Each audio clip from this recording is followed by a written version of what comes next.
9 بڑے کھلے کھلے معجزے جو فرعون اور آل فرعون کو دکھائے گئے. پھر آپ کو معلوم ہے کہ اسی عصا کی ضرب سے سمندر کا پھٹ جانا، اسی عصا کی ضرب سے ایک چٹان سے 12 چشموں کا پھوٹ بہنا، اور پھر یہ کہ من و سلوہ کا نزول ہے اور غمام ہے صحرا کے اندر جہاں کوئی چیز سائے کے لیے نہیں ہے، ان کے اوپر ابر کا سایہ کیا جا رہا ہے.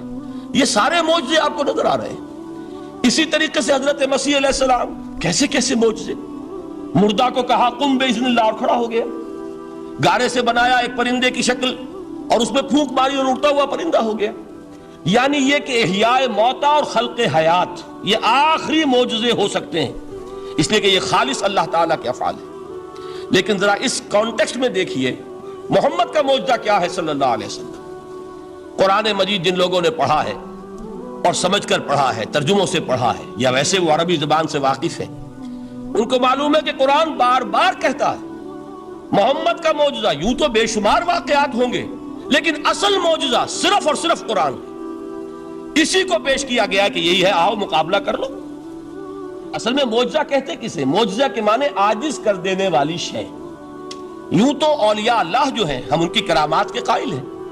اللہ تعالیٰ اپنے کسی نیک بندے کے مقام اور مرتبے کے اظہار کے لیے کسی وقت کوئی ایسی چیز ظاہر کر دے جو قانون طبیعی کے خلاف ہو، تو یہ کرامات اولیاء حق ہے. اور اس درجے کی جو ظاہر بات ہے کہ جب اولیاء کے لیے کرامات ہیں تو انبیاء کے لیے تو بہت ہوں گی. اصل معجزہ کسے کہتے ہیں؟ جسے کوئی نبی چیلنج کے ساتھ پیش کرتا ہے کہ یہ ہے میری رسالت کا ثبوت، آؤ مقابلہ کر لو. حضرت موسیٰ علیہ السلام کے جو اصل معجزے تھے وہ 2 تھے. ایک عصا جس کا کہ مقابلہ کیا، آپ کو معلوم ہے کہ فرعون نے تمام جو جادوگر تھے پورے مملکت کے انہیں جمع کیا اور مقابلہ کیا.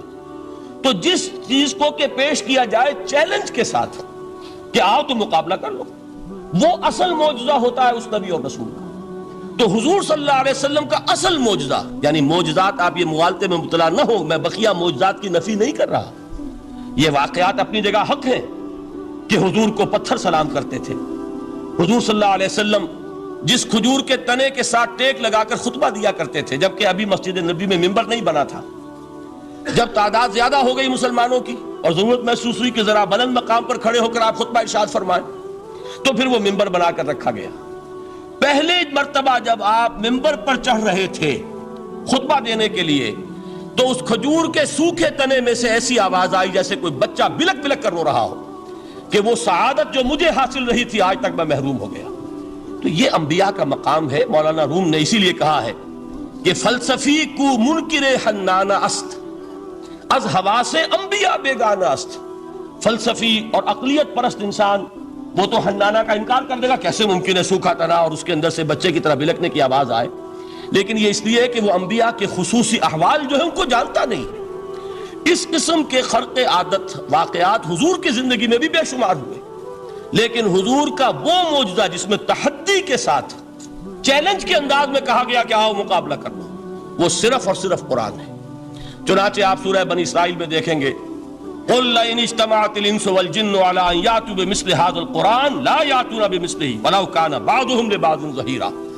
اے نبی چیلنج کر دیجئے، اگر تمام انسان اور تمام جن مل کر یہ چاہیں کہ اس قرآن جیسی کوئی تصنیف کر دیں، تو چاہے وہ ایک دوسرے کا کتنی بھی اس میں مدد کریں اور تعاون کریں، وہ ہرگز قرآن جیسی کتاب تصنیف نہیں کر سکتے.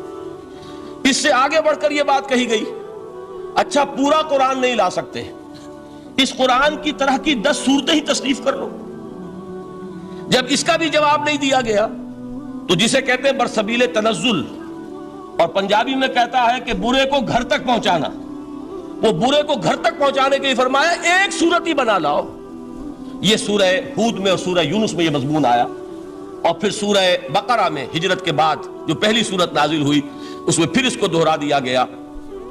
وَإِن كُنتُمْ فِي رَيْبٍ مِّمَّا نَزَّلْنَا عَلَىٰ عَبْدِنَا فَأْتُوا بِسُورَةٍ مِّن مِّثْلِهِ وَادْعُوا شُهَدَاءَكُم مِّن دُونِ اللَّهِ إِن كُنتُمْ صَادِقِينَ.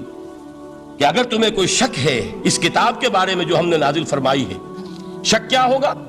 شک اسی بات میں ہوگا کہ شاید یہ محمد کا اپنا کلام ہے صلی اللہ علیہ وسلم، یا کوئی اور انسان ہے جو انہیں سکھا پڑھا رہا ہے. اگر تمہیں اس نوعیت کا کوئی شک ہے تو اس جیسی ایک صورت بنا لاؤ. فاتو بسورۃ من مثلہ.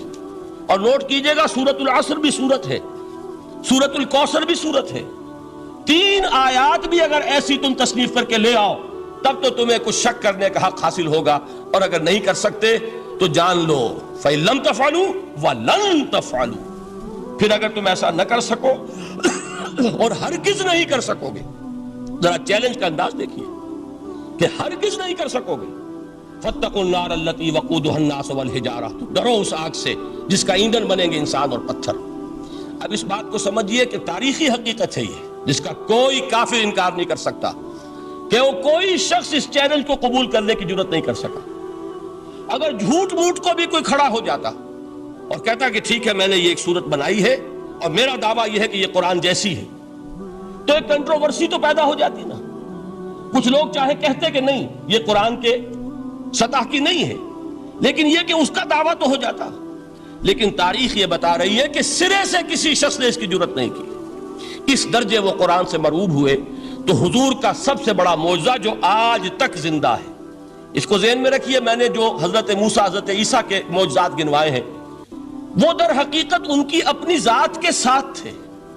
ید بیضا موسیٰ کے ساتھ تھا، عصا معجزہ اس وقت تھا جب موسیٰ کے ہاتھ میں تھا، اس کے بعد کئی سو برس تک وہ صندوق سکینہ جو ہے، تابوت سکینہ، اس میں وہ عصا رکھا رہا، لیکن اب وہ معجزہ نہیں تھا، وہ سوکھی لکڑی تھی، اس کے سوا کچھ نہیں۔ تو تمام انبیاء اور رسول کے معجزے ختم ہو گئے، وہ ان کی ذات کے ساتھ تھے۔ محمد الرسول اللہ کی رسالت دائمی ہے تا قیام قیامت، لہذا معجزہ بھی آپ کا دائمی ہے، وہ معجزہ آج بھی موجود ہے۔ البتہ میں ادھر ضرور توجہ دلاؤں گا کہ قرآن مجید کے اعجاز کے 3 پہلو ہیں۔ پہلا پہلو، اور زیادہ تر اسی کی طرف توجہ زیادہ ہوئی ہے، وہ ہے قرآن کی فصاحت، بلاغت، ادبیت، اس کی چاشنی۔ ظاہر بات ہے کہ اس کا شعور اور ادراک صرف عربوں کو ہو سکتا ہے، بلکہ میرے خیال میں ناراض نہ ہو اہل عرب تو آج کے عربوں کو بھی نہیں ہو سکتا۔ یہ اسی دور کے عرب، ان کی اپنی جو اس وقت کی زبان تھی، اس زبان میں فصحاء، بلغاء، شعراء، خطباء، ان کو اتنا ذوق تھا کہ وہ باقی پوری دنیا کو کہتے تھے یہ گونگے ہیں، بولنا ہمیں آتا ہے، خطیب ہم ہیں، شاعر ہم ہیں، خطبہ ہم دے سکتے ہیں، شعر ہم کہہ سکتے ہیں، باقی سب تو عجمی ہیں، گونگے ہیں، ان کے اندر نہ فصاحت ہے، نہ بلاغت ہے، نہ ان کے کلام میں چاشنی ہے، نہ اس کے اندر کوئی شکو ہے۔ یہ دعویٰ جنہیں تھا، جب ان کے منہ بند ہو گئے قرآن کو سننے کے بعد کہ اس کلام کا کوئی مقابلہ ممکن نہیں ہے، جو ان کے سبع معلقہ کے شعراء میں سے آخری شاعر وہ ایمان لے آئے، اس کے بعد جب ان سے کہا گیا کہ اب آپ شعر نہیں کہتے، حضرت عمر نے ایک مرتبہ ان سے سوال کیا کیا بات ہے، اب آپ نے شعر کہنے چھوڑ دیے؟ تو ان کا جواب یہ تھا اب بعد القرآن، کیا اب قرآن کے بعد بھی اس کا امکان ہے کہ کوئی شخص اپنی فصاحت اور بلاغت کا کوئی اظہار کرنا چاہے؟ یہ تو فصاحت اور بلاغت کی ایک معراج ہے کہ جس تک کہ اب کسی انسان کی رسائی ممکن نہیں۔ تو فصاحت اور بلاغت جو ہے قرآن کی اور اس کی ادبیت، در حقیقت اس کا ادراک تو ہو سکتا ہے صرف اہل زبان کو۔ ہم لوگ جو ترجموں سے پڑھتے ہیں، چاہے کتنی ہی گرامر پڑھ لیں، کتنی صرف و نحو پڑھ لیں، واقعہ یہ ہے کہ وہ جو ایک ہوتا ہے نفس پر جب انگلی آتی ہے تو جو ایک آپ کو فیل ہوتی ہے، وہ فیل ہم جو عجمی لوگ ہیں جن کی مادری زبان عربی نہیں ہے، وہ قرآن مجید کی فصاحت اور بلاغت کو اس طور سے نہیں سمجھ سکتے جیسے کہ اہل زبان سمجھ سکتے ہیں، اور خاص طور پر جیسے کہ اس زمانے کے اہل زبان نے سمجھا۔ آج چونکہ عربی زبان ویسے تو جو اس کی فصیح لینگویج ہے وہ جوں کی توں اپنی اصل پر قائم ہے، اور وہ اسی قرآن کے طفیل اور قرآن کے صدقے قائم ہے، ورنہ دنیا میں کوئی دوسری زبان نہیں ہے کہ جو 1500 برس تک اتنی پیور رہ جائے، اس میں تبدیلی آتی ہے۔ خود اردو جو ہے 300 برس کی اردو، دکن کی اردو، ذرا اس کو کبھی پڑھیے تو آپ حیران ہوں گے کہ یہ اردو زبان ہے اور آج کی اردو کوئی اور ہے۔ یہ صرف 200-250 برس کے اندر یہ انقلاب اردو میں ہو چکا ہے۔ عربی زبان 1500 برس سے وہ قائم ہے اپنی اسی جگہ پر، اور وہ صرف قرآن کا اعجاز اور قرآن کا صدقہ ہے، لیکن باقی جو اصل میں بولی جانے والی زبانیں ہیں وہ بہت بدل چکی ہیں۔ لہذا تمام اہل عرب کے لیے بھی اب قرآن کے اس پہلو کو صحیح طور پر سمجھنا ممکن نہیں۔ قرآن کی جو اعجاز کے 2 پہلو ہیں وہ ہے در حقیقت جو میری اور آپ کی توجہ کے خاص طور پر در حقیقت حقدار ہیں، اور ہمیں ان کی طرف توجہ کرنی چاہیے۔ بدقسمتی سے اس کی طرف عام طور پر علماء نے توجہ نہیں کی، اس کی صرف ادبیت ہی کا چرچا ہوتا ہے۔ اصل میں قرآن مجید علم انسانی کی معراج، فکر، فلسفہ، حکمت، قرآن کی ابدی حکمت، قرآن کا ابدی فلسفہ، قرآن انسانی مسائل کا جو حل دیتا ہے، قرآن نے سوشل سائنسز میں جس طریقے سے رہنمائی کی ہے، یہ دو پہلو ہیں اس کے اعجاز کے، جس کی کہ آج ہمیں ضرورت ہے کہ ہم اس کا شعور اور ادراک حاصل کریں۔ اس کے ضمن میں خاص طور پر علامہ اقبال کا نام لینا چاہتا ہوں۔ میرے نزدیک اس دور میں قرآن مجید کے اس اعجاز اور اس کے ایک معجزہ ہونے کے لیے سب سے بڑی دلیل علامہ اقبال کی شخصیت ہے۔ وجہ کیا ہے کہ علامہ اقبال علماء کے طبقے میں سے نہیں تھے۔ ظاہر بات ہے کہ جن کا پورا جو ہے جن کی زندگی گزرتی ہو قال اللہ و قال الرسول میں، ان کے دلوں میں عظمت قرآن کی، ان کے دلوں میں حضور کی محبت، یہ تو سمجھیے کہ ہونی ہی چاہیے، ان کے شب و روز اسی میں گزرتے ہیں۔ لیکن یہ کہ ایک ایسا شخص جس کی تعلیم ہے کالجوں کی، یونیورسٹیوں کی، جس نے مشرق اور مغرب کے فلسفے کھنگال ڈالے، وہ شخص، اور وہ بھی اس دور میں جبکہ ہم پر مغرب سے مروبیت بہت شدید تھی۔ آج تو وہ مروبیت بہت کم ہو چکی ہے۔ آج تو ہمارا عام نوجوان جو ہے وہ آنکھوں میں آنکھیں ڈال کر بات کرتا ہے، اس میں خود اعتمادی ہے۔ ہمارا بھی اپنا ایک معاشی نظام ہے، ہمارا اپنا ایک سیاسی نظام ہے، ہمارا ایک اپنا سماجی نظام ہے، ہماری اپنی سوشل ویلیوز ہیں۔ آج کا نوجوان الحمدللہ احیاء اسلام کی وہ جد و جہد جو ہے وہ مرحلہ در مرحلہ بہرحال آگے بڑھ رہی ہے۔ وقت لگے گا، لیکن یہ کہ اس میں یقیناً ترقی ہوئی ہے۔ اسی کا مظہر یہ ہے کہ خود اعتمادی ہے۔ We have confidence۔ ہم جانتے ہیں کہ اسلام ایک دین ہے، مکمل دین ہے، اس کے پاس زندگی کے تمام مسائل کا حل ہے۔ لیکن یہ ہے آج 1985 کی بات۔ علامہ اقبال اس صدی کے آغاز میں گئے ہیں یورپ، جبکہ ہم محکوم تھے انگریز کے۔ ایک حاکم قوم کے ہاں جا کر اس سے مروبیت کتنی شدید اس وقت تھی، جو جاتا تھا اکثر و بیشتر جو ہے واپس آتا تھا تو کھڑے ہو کر پیشاب کرنا ضروری سمجھتا تھا، اس لیے کہ اس نے وہاں پر لوگوں کو یہی کرتے دیکھا۔ ان کا لباس، ان کی وضاقتہ، ان کی تہذیب، ان کا تمدن، ہر طرح سے ان کے گن گاتا ہوا، ان کے لیے وہ بہت قصیدے جو ہیں تعریف کے کہتا ہوا آتا تھا۔ لیکن ایک علامہ اقبال کی شخصیت وہ ہے کہ وہ یہ خود کہتے ہیں کہ میں اس آگ میں ڈالا گیا ہوں مثل خلیل، مغربی تہذیب کے اس الاؤ میں مجھے اس طرح ڈالا اللہ نے جیسے کہ حضرت ابراہیم کو آگ میں ڈلوایا۔ میں اس تہذیب کے اس الاؤ کے اندر سے ہو کر آ رہا ہوں، اور میں نے یہ دیکھ لیا ہے کہ یہ تہذیب کھوکھلی ہے، اس کے اندر کوئی پائیداری نہیں ہے، نظر کو خیرہ کرتی ہے تب چمک تہذیب حاضر کی، یہ صناعی مگر جھوٹے نگوں کی ریزہ کاری ہے۔ اور دیار مغرب کے رہنے والوں، خدا کی بستی دکان نہیں ہے، کھڑا جسے تم سمجھ رہے ہو وہ اب زرے کا معیار ہوگا۔ تمہاری تہذیب اپنے خنجر سے آپ ہی خودکشی کرے گی، جو شاخ نازک پہ آشیانہ بنے گا ناپائیدار ہوگا۔ اب آپ اندازہ کیجئے وہ شخص جو بنیادی طور پر فلسفی ہے، فلسفے کا طالب علم ہے، وہ جرمنی اور انگلستان میں جا کر فلسفے کھنگالنے کے بعد اسے اگر تسکین حاصل ہوئی، اس کی جو علم کی پیاس تھی اگر اسے سیری حاصل ہوئی تو صرف قرآن کے ذریعے سے۔ نہ کہیں جہاں میں اما ملی، جو اما ملی تو کہاں ملی میرے جرم خانہ خراب کو تیرے عفو بندہ نواز میں۔ یہ وہ شخص ہے، آخری زندگی میں ان کا کام صرف ایک رہ گیا تھا، قرآن کی تلاوت۔ بڑے بڑے فلسفی ملنے آتے تھے علامہ اقبال سے ملنے، وہ سمجھتے تھے بڑی لائبریری ہوگی، جیسے بڑے وکیل اس کی لائبریری آپ کو معلوم ہے کتنی جلدیں رکھی ہوں گی، خوبصورت جلدیں بنی ہوئی، ایسے ہی کوئی بڑا فلسفی، بڑا پروفیسر، اس کی سٹڈی، اس کی کتابیں بڑی مروب کن ہونی چاہیے۔ لیکن علامہ اقبال کے ہاں سب کتابیں اٹھوا دی تھی انہوں نے، صرف ایک کتاب رہ گئی، اور سید نذیر نیازی کا نام آپ نے سنا ہوگا۔ انہوں نے جب یہ گواہی دی ہے، یہ واقعہ شاید آپ کے علم میں نہ آیا ہو، یہ بہت اہم واقعہ ہے۔ وہ یہ لکھتے ہیں کہ میں نے ایک مرتبہ علامہ سے پوچھا کہ کچھ لوگ اعتراض کرتے ہیں یا یہ خیال ظاہر کرتے ہیں کہ آپ نے اپنا فلسفہ خودی نیٹشے سے لیا ہے، کوئی کہتا فلاں سے لیا ہے، کوئی کہتا فلاں سے لیا ہے، کچھ آپ خود بتا سکیں گے کہ آپ کے فلسفہ خودی کی سورس کیا ہے؟ تو علامہ نے کہا کہ اچھا کل فلاں وقت آ جانا تو میں تمہیں لکھوا دوں گا، ڈکٹیٹ کرا دوں گا۔ تو سید نذیر نیازی کہتے ہیں کہ میں بہت خوش ہوا کہ یہ سعادت میرے حصے میں آ رہی ہے کہ علامہ اقبال خود مجھے تحریر کرائیں گے کہ میرے فلسفے کی سورس کیا ہے، میں نے کہاں سے اخذ کیا ہے۔ دوسرے روز وہ گئے، حاضر ہوئے، بڑے ہی ارمانوں کے ساتھ پینسل اور کاپی لے کر بیٹھے۔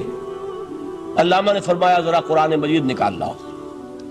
وہ قرآن مجید لائے، حیران ہوئے، یہ فلسفے کا سورس مجھے ڈکٹیٹ کرانے چلے تھے، یہ قرآن مجید کہہ رہے۔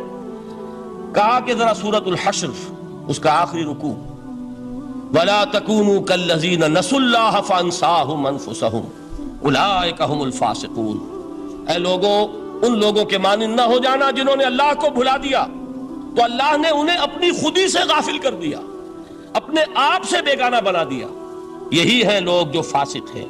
علامہ نے کہا میرے فلسفے کی سورس یہ میں آپ کو بتانا چاہتا ہوں۔ اس معنی میں کہتا ہوں کہ اس دور میں علامہ اقبال کی شخصیت کو میں اعجاز قرآن کا سب سے بڑا مظہر سمجھتا ہوں۔ ایک شخص 20ویں صدی عیسوی کی شخصیت، اور پھر یہ کہ وہ کہیں مسجد اور کسی مدرسے کے ماحول میں پلا بڑھا نہیں ہے، بلکہ اسکولوں اور کالجوں میں اور یونیورسٹیوں میں، اور صرف ہندوستان میں نہیں، انگلستان اور جرمنی کی یونیورسٹیوں میں رہا، جس نے اپنا لوہا منوایا ہے۔ وہ شخص اگر یہ کہتا ہے کہ میرے لیے فکر کی بنیاد، میرے فلسفے کی سورس، میری تمام سوچ کی رہنمائی جو ہے وہ اس کتاب نے کی ہے، تو معلوم ہوا کہ واقعتاً یہ قرآن مجید آج بھی معجزہ ہے۔ یہ بات تو ہوئی فلسفے اور فکر کے اعتبار سے۔ دوسرا پہلو جو اپلائیڈ پہلو ہے اس دور کے اعتبار سے، وہ اہم تر ہو گیا ہے۔ انسان کے لیے جو پیچیدہ تمدنی مسائل ہیں، سیاسی مسائل کو کیسے حل کیا جائے، معاشی مسائل کا حل کیسے ہو، سماج میں توازن کیسے ہو، مرد اور عورت کے درمیان توازن کیسے ہو، ہوتا کیا ہے، یا عورت بھیڑ بکری کی طرح کی ملکیت بن جاتی ہے۔ ہمارے ہاں اردو میں جو اس کا محاورہ ہے کہ جوتی کی نوک، یہ اس کی حیثیت ہو جائے گی، یا دوسری طرف عورت کلوپیٹرا بن کر قوموں کی قسمتوں سے کھیلے گی۔ دنیا میں یہ دو انتہائیں ہوئی ہیں۔ کہاں نقطہ عدل کہاں ہے، کیسے بیلنس جو ہے اسٹرائک کیا جائے، مردوں کے حقوق اور فرائض اور خواتین کے حقوق اور فرائض، اس میں صحیح ترین ایکویشن ہے کیا؟ اسی طریقے سے فرد اور اجتماع، فرد اور ریاست، یا تو یہ کہ انسان کی انفرادی آزادی اتنی جا رہی ہے، مادر پدر آزاد، جس کا مظہر یہ ہے کہ آج انگلستان میں 2 مرد بھی میاں اور بیوی کی حیثیت سے رہ سکتے ہیں، قانون تسلیم کرے گا ہسبینڈ اینڈ وائف، ان کو وہی حقوق حاصل ہوں، یہ ہے وہ آزادی۔ اور یا پھر یہ ہے کہ جو روس میں ہے یا دوسرے ممالک میں ہے کہ آزادی بالکل ختم، اور معلوم ہوا کہ ایک ٹوٹلیٹیرین سوسائٹی ہے، مستبدانہ نظام ہے۔ ان کے درمیان نقطہ عدل کہاں ہے؟ اسی طرح سرمایہ اور محنت، اگر ذرا سا سرمایہ کو چھوٹ ملتی ہے، وہ مزدور کا خون چوستا ہے اور اس کا حق اس کو نہیں دیتا۔ اقبال نے بہت خوبصورت انداز میں کہا ہے کہ خواجہ از خون رگے مزدور سازد لال ناب، از جفائے دہ خدایاں کشت دہ کا نا خراب۔ انقلاب انقلاب انقلاب، ایک طرف سرمایہ دار ہے جو مزدور کی رگوں میں سے خون نچوڑ کر سرخ شراب کا پیمانہ لے کر بیٹھا ہوا ہے، وہ در حقیقت مزدور کا خون ہے جو پی رہا ہے۔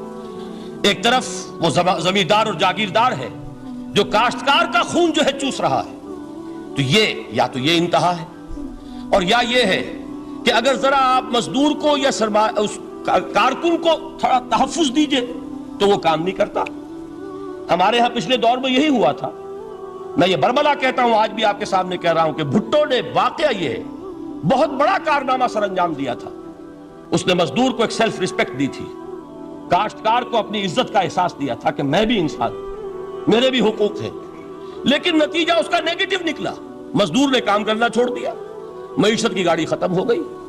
وہ چیز کہ جو متوازن ہو، جس میں مزدور کو اس کا حق مل رہا ہو اور پسینہ خشک ہونے سے پہلے اس کی جائز مزدوری اس کو مل گئی ہو، جس میں کہ انسان کسی سرمایہ دار کی رعیت بن کر نہ رہ جائے۔ دوسری طرف یہ کہ سرمایہ کے لیے بھی جو اس کا صحیح ہے کہ اس کو انسینٹیو ملے، وہ میدان میں آئے، اس کے اندر رسک لینے کے جو ہے وہ صلاحیت پیدا ہو۔ ان دونوں چیزوں کو کیسے متوازن کیا جائے؟ واقعہ یہ ہے کہ یہ ہے وہ پیچیدہ مسائل جن کا حل قرآن میں ہے۔ ہماری بدقسمتی کیا ہے کہ ہم نے خود ان چیزوں کے لیے دوسروں کے سامنے جھولی پساری ہوئی، ہم دوسروں سے بھیک مانگ رہے ہیں۔ ہمارا حال کیا ہوا تھا اس صدی کے شروع میں؟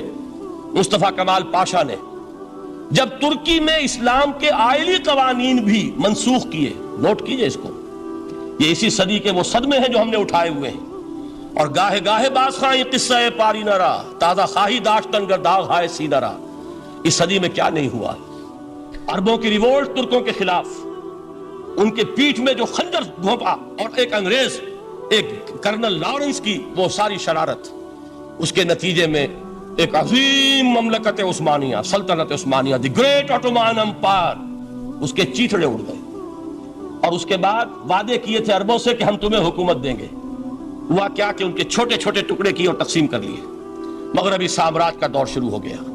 اس کا ایک رد عمل مصطفیٰ کمال پر اس درجے شدید ہوا، اس نے ہر چیز جس کا تعلق عربوں سے تھا اس کو ختم کر دیا، ملک بدر کر دیا۔ عربی میں اذان نہیں ہوگی، عربی میں نماز نہیں پڑھی جائے گی، اور اسی کے ضمن میں یہاں تک گیا کہ فیملی لاز بھی رومن لاز جو ہے وہ نافذ کیے۔ تو یورپ کے اخبارات نے اس وقت یہ طنز کیا تھا مسلمانوں پر، یہ مسلمان عجیب قوم ہے، کہتے یہ ہے کہ ہمارے پاس دنیا کا بہترین ضابطہ ہے، بہترین قانون ہے، ہمارے قانون سے بہتر کسی کا قانون نہیں، اور حال یہ ہے کہ فیملی لاز کے لیے بھی یہ ہم سے بھیک مانگ رہے ہیں، ہم سے وہ قوانین لے کر اپنے ہاں نافذ کر رہے ہیں۔ آج بدقسمتی سے اکثر و بیشتر مسلمان ممالک کا حال یہی ہے، آج ہم ان سے بھیک مانگ رہے ہیں، کہیں جمہوریت کی بھیک ہے، کہیں سوشلزم کی بھیک ہے، کہیں کسی اور سماجی نظام کی بھیک ہے، کہیں مرد اور عورت کی کامل مساوات کا ایک نظریہ ہے، شانہ بشانہ چلنے والا فلسفہ ہے، جو خالص مغرب کی تہذیب کی ایک بھیک ہے جو مانگی جا رہی ہے۔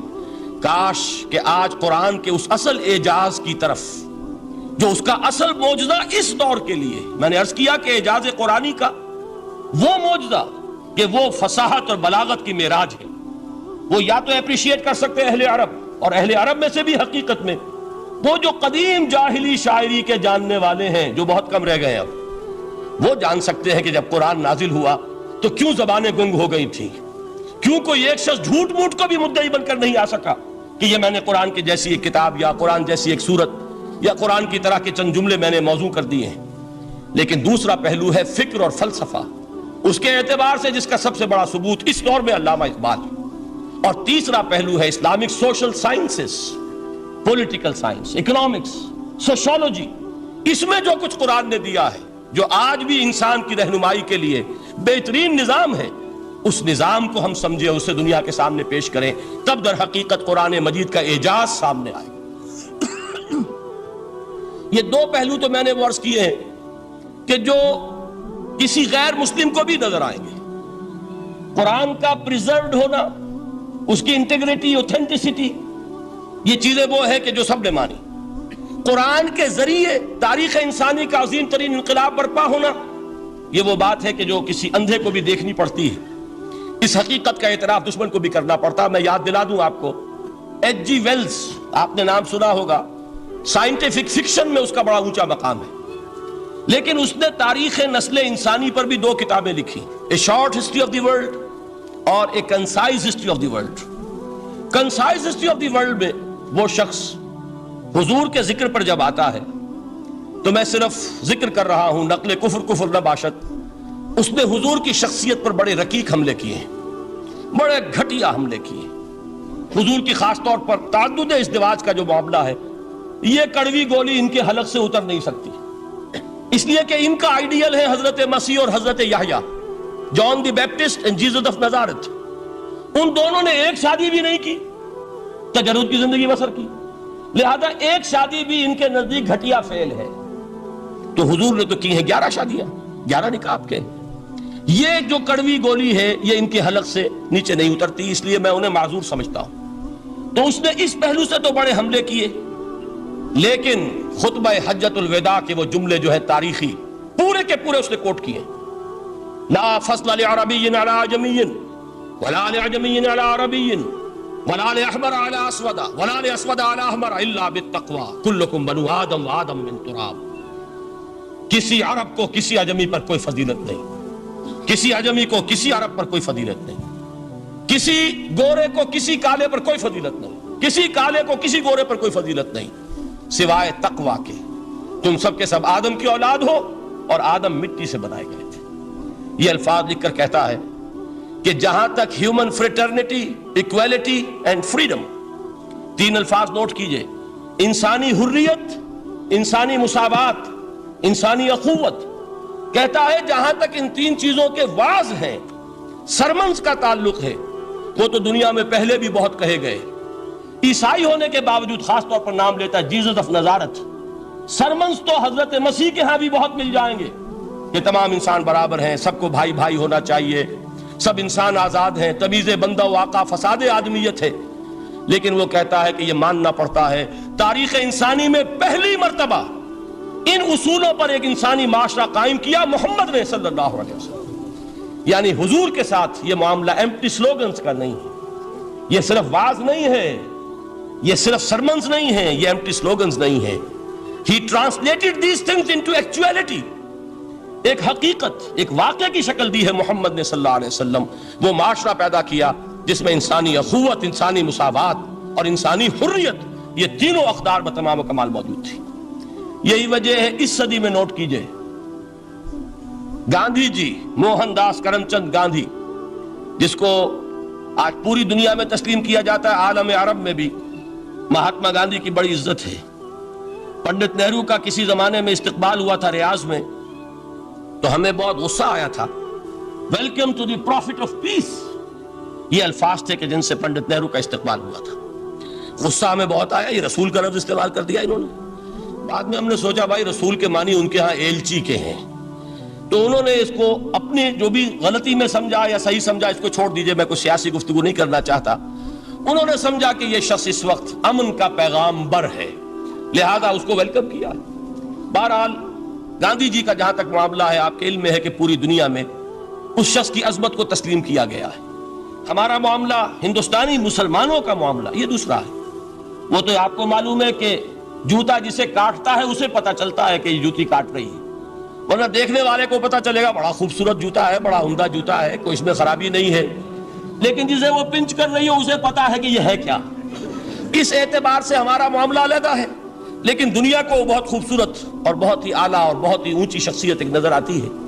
بہرحال ایک پہلو سے یقیناً ماننا پڑے گا اس کی عظمت کو، کہ ہندو قوم کے لیے اور ہندوستان کے لیے، اس کی آزادی کے لیے جو عظیم جد و جہد کی ہے، اس میں کوئی شک نہیں۔ میں اس وقت جو بات عرض کرنا چاہتا ہوں کہ 1937 کا تصور کیجئے۔ 1937 میں آپ کو معلوم ہے 1935 میں قانون بنا تھا، اور پہلی مرتبہ الیکشنز ہوئے تھے بر صغیر میں 1937، اور وہ ہوئے تھے صوبائی الیکشنز۔ ان کے نتیجے میں وزارتیں قائم ہوئی، مسلم لیگ نے بائیکاٹ کیا تھا الیکشن کو، لہذا پورے ہندوستان میں تمام صوبوں میں کانگریس کے وزراء کی وزارتیں بنی۔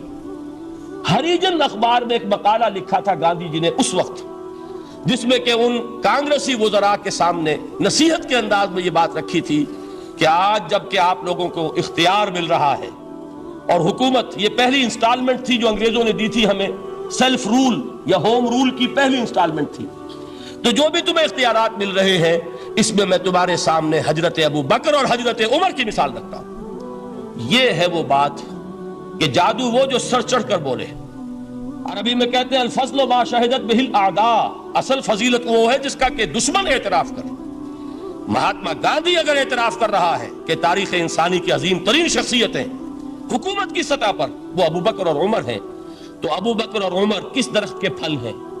وہ شجرہ طیبہ، شجرہ نبوت ہے، کہ جس کے پھل ہیں ابو بکر اور عمر، جن کو تربیت دی ہے محمد نے صلی اللہ علیہ وسلم۔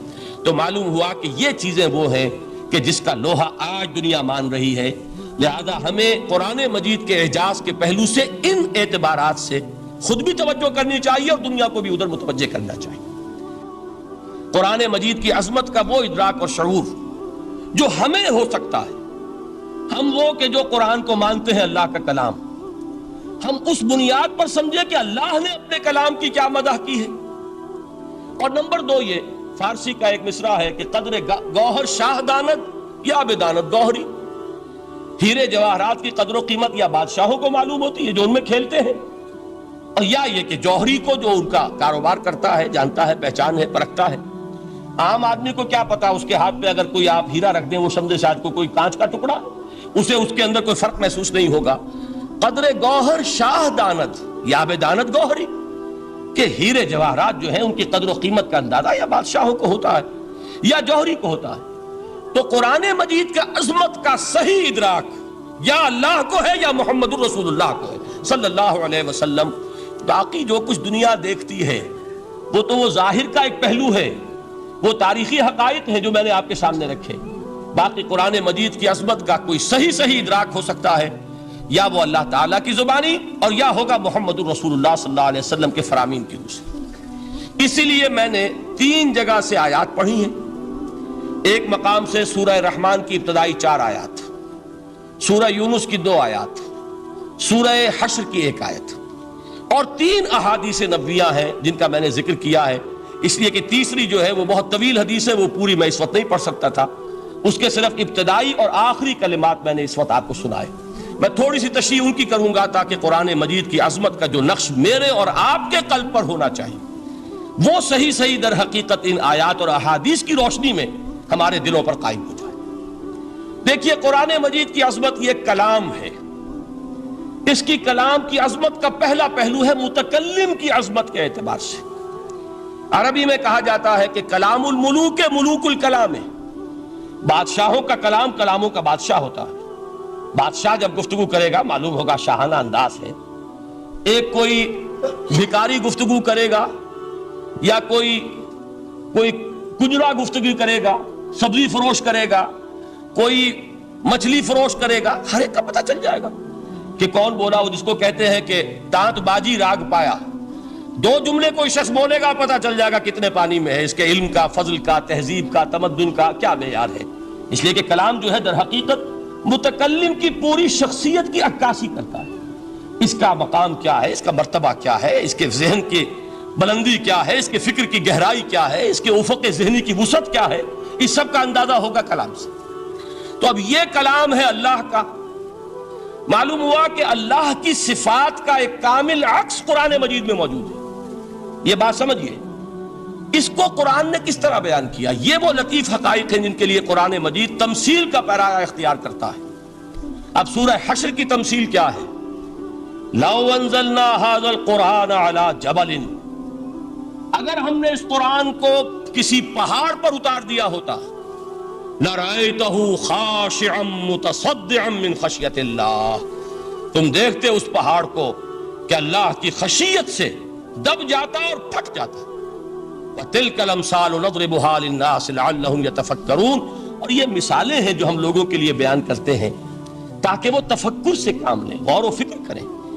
اگر میں اور آپ قرآن کی عظمت سے واقف نہیں ہوں گے، اس بات کو نوٹ کر لیجئے، تو میں اور آپ اپنا وقت کیسے صرف کریں گے اس کے لیے؟ انسان کا ایٹیچیوڈ بڑا یوٹیلیٹیرین ہے، آج کے انسان کا خاص طور پر۔ وہ کسی ایسے ہی کام کے لیے وقت لگائے گا جس میں اس کے لیے فائدہ ہو، اور اس فائدے کی چیز اگر نہیں ہے تو اس کی طرف متوجہ نہیں ہوگا۔ اگر قرآن مجید کی عظمت کا ہمیں ادراک ہو جائے تو ہم اپنا پورا وقت اس کے لیے وقف کر دیں گے، اس کو سمجھیں گے، اس کی گہرائیوں میں غوطہ زنی کریں گے، جیسے اقبال نے کہا کہ قرآن میں ہو غوطہ زن اے مرد مسلمان۔ لیکن اگر یہ کہ اس کی عظمت کا ادراک نہ ہوا تو بس یہ کہ کبھی اتفاق ہو گیا کہ کھول لیا اور اس کو پڑھ لیا، پڑھ بھی لیا بغیر سمجھے، اور اس کا ثواب کسی اور کو پہنچا دیا، وہ آج حصول ثواب بھی نہیں رہا، ایصال ثواب ہی رہ گیا ہے۔ ورنہ یہ کہ بہرحال علامہ اقبال نے جو اس پر پھپتی چست کی ہے کہ بایا تشترا کارے جزی نیست کے از یاسین او آسا بمیری، اس قرآن کی عظیم آیات سے اے مسلمان آج تیرا سروکار صرف اتنا رہ گیا ہے کہ کوئی شخص مر رہا ہو، عالم نزا میں ہو، تو اس کو یاسین سنا کر اس کی جان جلدی سے نکال دو، آسانی سے نکل جائے، بس یہ سروکار رہ گیا۔ میں یہ نہیں کہتا کہ نہ پڑھی جائے، حضور نے فرمایا ہے پڑھنی چاہیے، لیکن صرف یہ نہیں ہے اس کا مصرف، یہ تو انسانی زندگی کی رہنما کتاب بن کر نازل ہوئی ہے، اس کے اوپر اس اعتبار سے توجہ تم نہیں کر رہے ہو، بلکہ تمہاری اس کے ساتھ جو ہے دلچسپی صرف اتنی رہ گئی ہے۔ تو پہلی بات یہ کہ یہ سمجھیے کہ قرآن نے یہ تمثیل اختیار کی اپنے عظمت کے بیان کے لیے۔ اگر ہم نے اس قرآن کو پہاڑ پر اتار دیا ہوتا تو تم دیکھتے کہ وہ پھٹ جاتا اور دب جاتا۔ اب اس کو سمجھیے، القرآن یفسر بعضہ بعضا، قرآن کا ایک حصہ دوسرے حصے کی تفسیر کرتا ہے۔ سورہ اعراف میں واقع آیا ہے کہ حضرت موسیٰ علیہ السلام کا آپ کو معلوم ہے کہ کوہ طور پر اللہ تعالیٰ سے ہم کلامی کا شرف حاصل کرتے تھے، گفتگو ہو رہی ہے لیکن اللہ نظر نہیں آ رہا۔ اب اس کو اپنے اوپر طاری کیجئے کہ صاف سامنے آتے بھی نہیں، صاف چھپتے بھی نہیں۔ یہ جو صورتحال تھی کہ اگر کسی کی آپ آواز سن رہے ہیں، کلام سن رہے ہیں، سامنے نہیں آ رہا، تو آپ کے دل میں خواہش پیدا ہوگی کہ ذرا سا یہ پردہ بھی اٹھا دیا جائے، مجھے دیدار بھی حاصل ہو جائے۔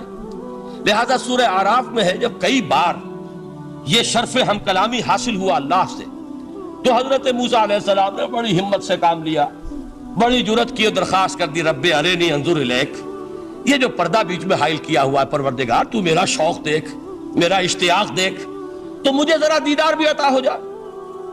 اس پر کیا بات کہی گئی؟ لن ترانی، موسیٰ تم مجھے ہرگز نہیں دیکھ سکتے، تم اس جسد ظاہری کے ساتھ، اس جسد مادی کے ساتھ، ان عنصری آنکھوں سے میرا دیدار نہیں کر سکتے، ولیکن انظر الی الجبل، دیکھو ہم تمہیں ایک مثال دیے دیتے ہیں، ذرا اس پہاڑ کی طرف دیکھو، ہم اپنی ایک تجلی اس پر ڈالیں گے، فَإِنِ اسْتَقَرَّ مَكَانَهُ فَسَوْفَ تَرَانِي، اگر وہ پہاڑ ہماری تجلی کو جھیل جائے، تحمل کر لے، تو تم بھی سوچنا کہ شاید ہمیں دیکھ سکو۔ اس کے بعد ہوا کیا؟ فَلَمَّا تَجَلَّى رَبُّهُ لِلْجَبَلِ جَعَلَهُ دَكًّا وَخَرَّ مُوسَىٰ صَعِقًا، جب اللہ تعالیٰ نے پہاڑ پر اپنی ایک تجلی ڈالی تو وہ پہاڑ جو ہے پھٹ گیا، اور موسیٰ، اب دیکھیے براہ راست تجلی موسیٰ پر نہیں ہے، یہ انڈائریکٹ مشاہدہ ہے تجلی ربانی کا، کہ جو پہاڑ پر ہوئی ہے، اور پہاڑ کی جو کیفیت ہوئی ہے اس کے مشاہدے سے حضرت موسیٰ بے ہوش ہو کر گر گئے۔ وَصَعِقَ مُوسَىٰ خَرَّ مُوسَىٰ صَعِقًا، یہ ہے وہ مثال جو یہاں دی ہے قرآن کے لیے۔ لَوْ أَنزَلْنَا هَذَا الْقُرْآنَ عَلَىٰ جَبَلٍ لَرَأَيْتَهُ خَاشِعًا مُتَصَدِّعًا مِّنْ خَشْيَةِ اللَّهِ، نتیجہ کیا نکلا؟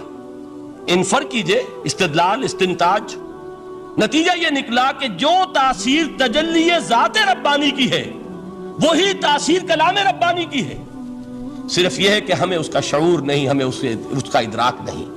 یہ بالکل ذات کی تجلی کی جو تاثیر تھی وہی قرآن خود بیان کر رہا ہے کہ اس کلام ربانی کی بھی۔ اس کو بھی علامہ اقبال نے خوب کہا ہے، فاش گویم آنچ در دل مزمرست، صاف کہہ دیتا ہوں جو کچھ میرے دل میں ہے، این کتابیں نیست چیزیں دیگرست، اسے کتاب نہ سمجھ بیٹھنا قرآن کو، یہ کتاب نہیں ہے، کچھ اور ہے۔